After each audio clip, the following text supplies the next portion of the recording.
अस्सलाम वालेकुम dear friends. Start करते हैं आज का लेक्चर नंबर 1 पार्ट नंबर 7। तो जो प्रीवियस 6 लेक्चर्स हैं उनमें हमने डिस्कस की थी यूएस की ग्रैंड स्ट्रेटजीज अगेंस्ट चाइना, और हमने बड़े डिटेल से वो स्ट्रेटजीज कवर की थी जिनके ज़रिए यूएस जो है वो चाइना को कंटेन करने की कोशिश कर रहा है।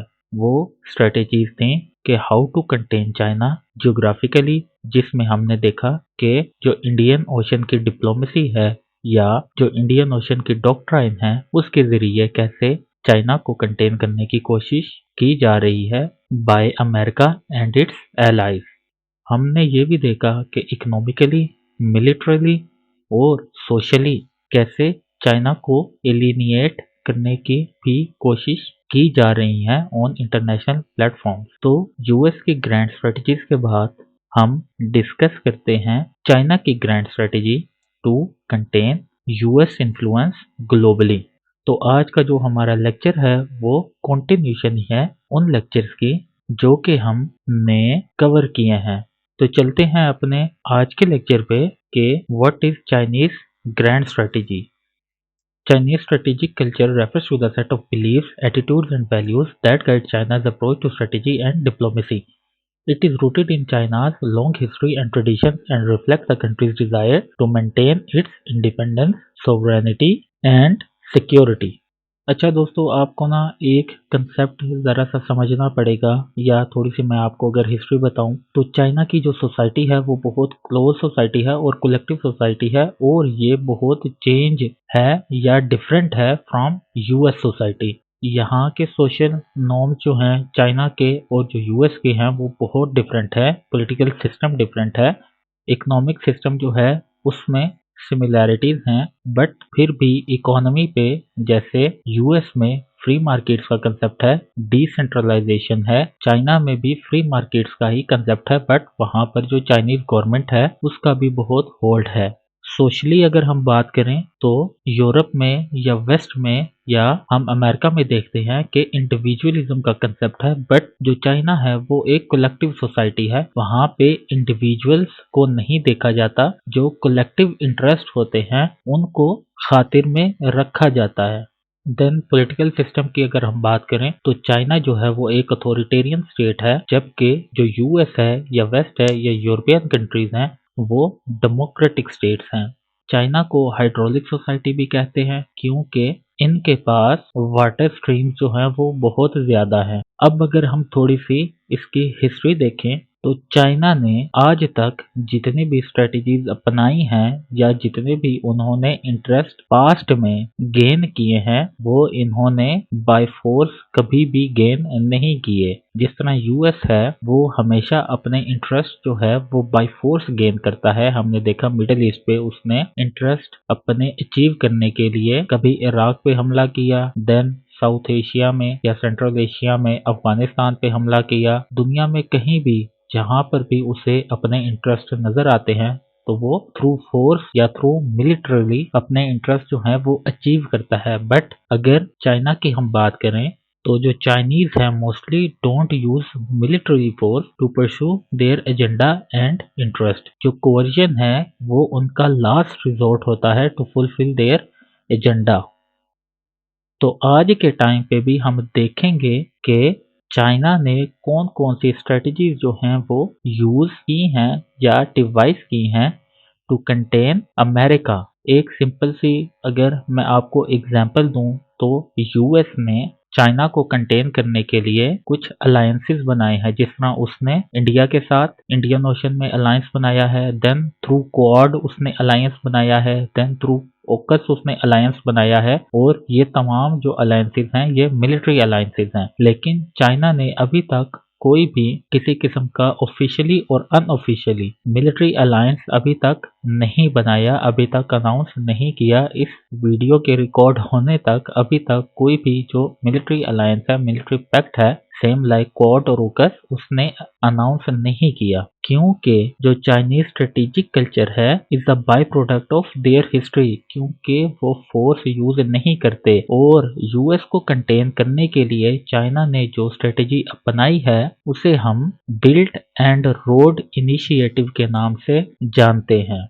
उसको हम अपने इसी लेक्चर में डिटेल से कवर करेंगे, लेकिन थोड़ी सी एग्जाम्पल चाइनीज स्ट्रेटेजिक कल्चर के हवाले से या जो की एलिमेंट्स हैं वो मैं आपके साथ शेयर करता हूँ।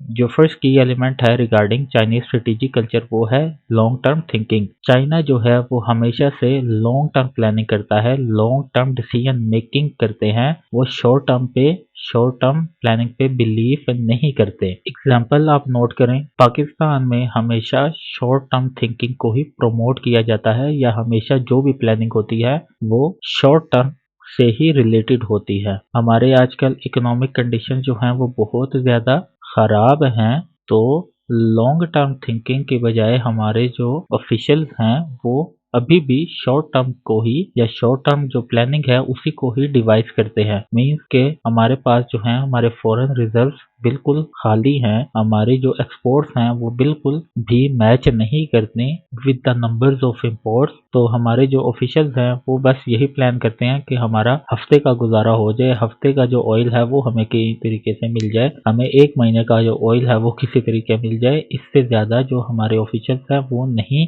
जो थिंकिंग है वो डिवाइस करते कि इस प्रॉब्लम को हमने परमानेंट कैसे टैकल करना है। तो जो चाइना है उनकी कामयाबी का जो एक राज है वो ये है कि they always thought about long term objectives. The second thing is के कोलेक्टिव आइडेंटिटी है। अब जो कोलेक्टिव आइडेंटिटी है हमने डिस्कस किया है, उसकी मैं आपको एग्जांपल देता हूँ। कोविड-19 आया तो सबसे पहले जो चाइना था उसने स्ट्रिक्ट मेजर्स लिए, क्योंकि वहां पर इंडिविजुअल फ्रीडम नहीं है तो उन्हें कोई भी इशू नहीं आया कोई भी पॉलिसी या कोई नया लॉ डिवाइस करने में। तो जहां पर भी फ्रीडम ऑफ स्पीच है वहां पर हमने देखा जिस तरह वेस्ट में जरा से कोई स्ट्रिक्ट लॉज डिवाइस किए गए तो वहां से बहुत ज्यादा वॉइसेस जो हैं वो रेज होनी शुरू हुई उन लॉज के अगेंस्ट। तो जो कलेक्टिव सोसाइटी होती है उनको रूल करना बहुत आसान होता है, क्योंकि सबकी एक ही थिंकिंग होती है, सबको एक ही पैटर्न पे चलाना होता है। तो जो चाइना की कामयाबी का राज है उसमें जो सेकंड चीज है वो जो रोल प्ले करती है वो है about collective identity. The third point is non confrontational approach. हमने देखा कि इस रीजन में चाइना ने कभी भी डायरेक्ट कॉन्फ्लिक्ट से हमेशा इज्तनाब किया। कितनी ज्यादा जो है वो एस्केलेशन हुई हैं, लेकिन उसने कभी भी कोई लार्ज स्केल वॉर जो है वो इम्पोज नहीं की किसी दूसरी कंट्री पे। इवन हम अगर अभी ताइवान को देखें तो चाइना बहुत ज्यादा मिलिट्री ड्रिल करता है, शो करता है अपनी पावर, बट उसने आज तक कभी भी अपनी फोर्सेस जो हैं उनको सिग्नल नहीं दिया कि वो जाके डायरेक्ट कन्फ्रंट्रेशन करें विद ताइवानीज गवर्नमेंट और उनको या उनके सोर्सेज को कैप्चर कर लें। तो चाइना जो है वो हमेशा नॉन कन्फ्रंट्रेशनल अप्रोच को ही खातिर में रखता है, मोस्टली जो है वो नॉन कन्फ्रंट्रेशनल अप्रोच ही रखता है। The fourth point is centralised decision making. क्योंकि चाइना जो है वो एक यूनिटरी और अथॉरिटेरियन स्टेट है तो उनके लिए डिसीजन लेना बहुत आसान है। पाकिस्तान की बात करें तो पाकिस्तान जो है वो एक फेडरल स्टेट है जहां पर सूबों के पास भी ऑटोनॉमी है। तो अगर फेडरल कोई लॉ डिवाइस करती है तो सूबे जो है अगर उन लॉज को रिजेक्ट करना चाहें तो वो आराम से उन लॉज को रिजेक्ट कर सकते हैं। कोविड-19 की बात लें, जो हमारे लास्ट पीएम थे उन्होंने कोविड को रिस्ट्रिक्ट करने के लिए बहुत सारे जो मेजर्स थे वो लिए, बट हमेशा जो सिंध था वो अपोज करता रहा। इसी तरह सिंगल नेशनल करिकुलम को हमने देखा, जो हमारे लास्ट पीएम थे उन्होंने इम्पोज करने की कोशिश की, बट जो सूबे थे उन्होंने हमेशा उसकी मुखालफत की। तो चाइना के लिए आसान है कोई भी पॉलिसी कोई भी डॉक्ट्राइन डिवाइस करना, क्योंकि वहां पर जो डिसीजन मेकिंग है वो सेंट्रलाइज्ड है। वहां पर एक ही बॉडी है जो पार्लियामेंट है, वही जो फैसला करती है, तो उसी पर ही इम्प्लीमेंटेशन होती है और कोई भी उस वर्डिक्ट को या डिसीजन को चैलेंज नहीं कर सकता। देखते हैं history of Chinese grand strategy कि चाइना ने कौन कौन सी स्ट्रेटेजीज जो हैं वो यूज की हैं इस मुकाम पर पहुंचने तक कि आज वो यूएस को हर फील्ड में चैलेंज कर रहा है। अगर सिंपल से बात करूं, क्योंकि ये हमारे टॉपिक का या जो डायरेक्ट हमारा रिलेशन है करंट अफेयर्स के सिलेबस के साथ तो मैच नहीं करता, बट सिंपल से अगर मैं एक एक दो दो लाइंस में आपको डिफाइन करूं तो पहले इन्होंने कल्चरल रेवोल्यूशन लेके आए 1911 से 1977 तक। उन्होंने बहुत सारे ऐसे इकदाम लिए जिससे उनके सिस्टम्स में स्टेबिलिटी आई। 1911 में जो नेशनलिस्ट फोर्सेस थी उन्होंने किंग डायनेस्टी को ओवरथ्रो किया और रिपब्लिक गवर्नमेंट बनाई। फिर 1966 में माओ जेडोंग लेकर आए जो कि कम्युनिस्ट लीडर थे कल्चरल रेवोल्यूशन। वही चाइना में कल्चरल रेवोल्यूशन के फाउंडर हैं, जिसका गोल था to purge the remnants of capitalism and pursue the Chinese communism.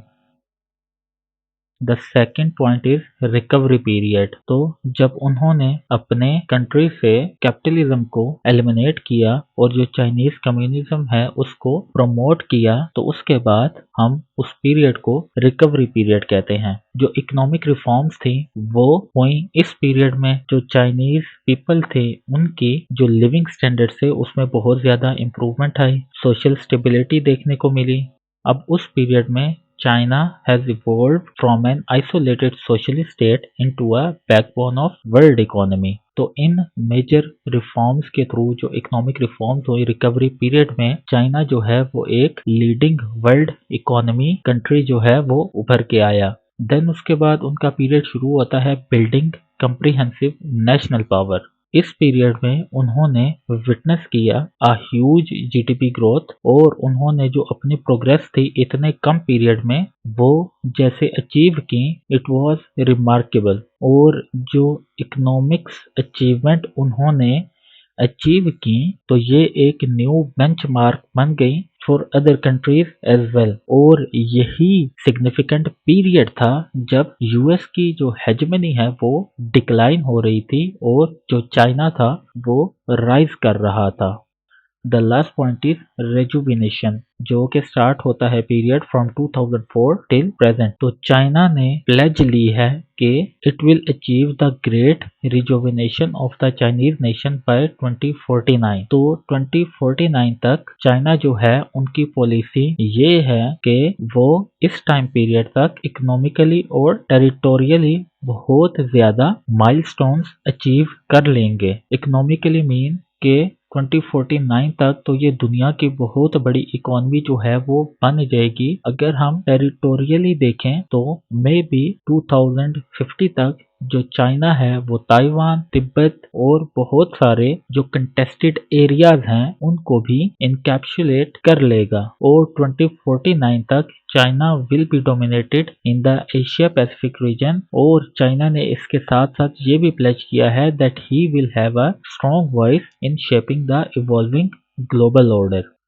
अपने नेक्स्ट पॉइंट पर चलते हैं about Chinese grand strategy. China as a constructive member of international society wanted to help out states economically and humanitarily. Chinese military adventurism is pacing like the speed of Hitler after World War I. Throughout science and technology, China is advancing to consolidate their own rule. China का जो first purpose है वो ये है कि वो international society का ऐसा मेंबर बनना चाहता है जो कि स्टेट्स को इकोनॉमिकली और ह्यूमैनिटेरियली सपोर्ट करेगा जहां पर भी किसी किस्म की भी कैलेमिटीज होंगे रिगार्डिंग दीज टू इश्यूज। तो चाइना जो है वॉलंटरली अपनी जो खिदमात हैं वो पेश करेगा, बल्कि स्टेट्स को पुल आउट करेगा फ्रॉम दीज प्रॉब्लम्स। और हमने देखा है कि आफ्टर यूएस, जब यूएस जो है वो किसी स्टेट की मदद नहीं करता तो जो स्टेट्स हैं वो चाइना की तरफ आती हैं ताकि चाइना जो है उनको उन क्राइसिस से बाहर निकाल सके। पाकिस्तान और श्रीलंका जो है वो बहुत बड़ी एग्जाम्पल है। हमारी इकोनॉमिक कंडीशंस जो हैं वो बहुत ज़्यादा ख़राब थे तो चाइना ने हमें हेल्प आउट की थ्रू सी पैक। और इसी तरह जो श्रीलंका था वो बहुत ज़्यादा डेट में जा चुका था तो चाइना ने वहाँ पर डेवलपमेंट्स की और जो उनके लोन्स थे वो पे किए। ऑल्दो वो बाद में भी डेट में ही रहे हैं, बट चाइना जो है अपनी स्ट्रेटजी को अचीव करने के लिए स्टेट्स की मदद करने को हमेशा रेडी रहता है। देन जो सेकंड पॉइंट है वो ये है कि जो चाइना की मिलिट्री है वो बहुत तेजी से एडवांस हो रही है, बहुत तेजी से बढ़ रही है। उनकी जो टेक्नोलॉजी है वो बहुत स्पीड से बढ़ रही है और उसकी स्पीड को कंपेयर किया जाता है हिटलर ने जिस तरह अपनी एकदम जो आर्मी है वो बिल्ड की आफ्टर वर्ल्ड वॉर वन। हमने देखा कि वर्ल्ड वॉर वन में जर्मनी जो है वो बुरी तरीके से डेवास्टेट हो गया, तबाह हो गया, बट जैसे ही हिटलर आया तो उसने इंडस्ट्रियलाइजेशन को इतना प्रमोट किया, अपनी मिलिट्री को इतना प्रमोट किया कि तमाम यूरोपियन कंट्रीज जो हैं वो मिल के भी जर्मनी को टफ टाइम नहीं दे सके। तो चाइना भी यही कर रहा है कि वो इतनी स्पीड से डेवलपमेंट कर रहा है कि उसको टफ टाइम देने वाला कोई भी स्टेट जो है वो अभी इस कंडीशन में नहीं है कि वो उसको टफ टाइम दे सके। तभी तो हमने देखा कि चाहे ओकस हो, चाहे क्वाड हो, चाहे यूएस इंडियन रोमांस हो, चाइना को कोई परवाह नहीं है क्योंकि चाइना हमेशा से ये दोहराता रहा है कि यूएस जो है इन द लास्ट वो लूजर में होगा। The third point is through science and technology China is advancing. Science और टेक्नोलॉजी में चाइना जो है वो बहुत ज़्यादा एडवांस हो चुका है। दुनिया में अब जितनी भी टेक्नोलॉजिकली एडवांसमेंट हो रही हैं चाइना जो है वो उसमें बहुत बड़ा अपना रोल जो है वो प्ले करता है। वो चाहे मोबाइल की टेक्नोलॉजी हो, जिस तरह हमने देखा 5G war between US and China हुई, और भी बहुत सारी स्पेस वॉर हैं जिसमें चाइना जो है हर महीने अपना कोई नया मिशन का आगाज करता है। तो जो चाइना है वो बहुत एडवांस हो रहा है इन फील्ड्स में भी। और जो लास्ट स्ट्रेटेजी है चाइना की वो ये है कि पहले जो है हम अपने रूल को कंसोलिडेट करें, फिर जो है हम दुनिया का मुकाबला करेंगे या यूएस का मुकाबला करेंगे। तो पहले तो चाइना ने अपने रूल को कंसोलिडेट करना है। हमने देखा कि शी जिनपिंग को थर्ड टाइम जो है इलेक्ट कर दिया गया है प्रेसिडेंट और वो अब लाइफ टाइम के लिए प्रेसिडेंट बन चुके हैं। तो ये सारी चीजें जो हैं वो चाइनीज ग्रैंड स्ट्रेटेजी को ही बयान करती हैं। अच्छा जी, हमने लास्ट स्लाइड्स में देखा कि चाइना जो है वो अपने ऑब्जेक्टिव्स अचीव करने के लिए, अपने गोल्स अचीव करने के लिए जो मिलिट्री फोर्स है उसको यूज नहीं करता। तो कौन सी ऐसी स्ट्रेटजीज हैं जो चाइना ने यूएस को कंटेन करने के लिए बनाई है? तो वो जो मेन है वो है OBOR, one belt one road.